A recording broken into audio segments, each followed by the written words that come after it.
Apisas mag obila mawuok e kar chung'o od bura ma Malava County ma Kakamega ochako timo nonro ewi maundu mar nek motimore gwenge ma Chombeli machiegni kod chiro ma Lubao kama ringre miyo moro ma jahigni 45 noyudi e ode. Masira ma oweyo familia mare kod buok maduong' nikech pok gibedo gi gwandruok kod ng'ato ang'ata. Liekore ni joma pok oyangi ne omonjo miyono ma oyang nyinge kaka Nancy Katievi e ode otieno ma piny orugodo kawuono kendo goye gi gima dik e wang'e kod kuonde mamoko kendo weye ka osewito ngimane. Kaluwore kod nyamin miyono Rose Adhiambo gisebedo gi buche mathoth mag kuo to mar nek mar nyamingi obwogogi ahinya kendo gikwayo jogo mochung'ne arita mondo otim nonro mapiyo. Ringre miyono tere kar kano ringre mar od thieth maduong' mar Kakamega kirito timne bero.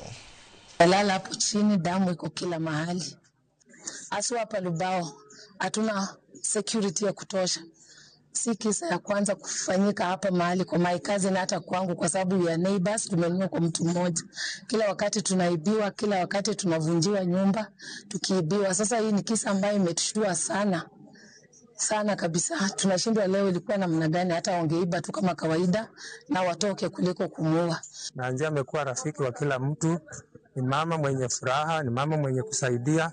Kwa hivyo sisi kama familia hatujakuwa na issue yoyote. Ni kama amepigwa na kifaa butu akakufa. Nyumba haijachafuliwa. Kama kuna kitu imeibiwa labda ni TV.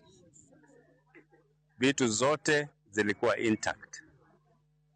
So polisi wanafanya uchunguzi ili kuweza kupata ni nini ambacho kilitokea. Vile tunaona ni kama walikuwa na nia ya kuua mama huyu tu. Na huyu ni mama mfanyabiashara, anafanya kazi zake, she's very humble, anaishi peke yake, shauri watoto wako shule na mzee ako area ingine.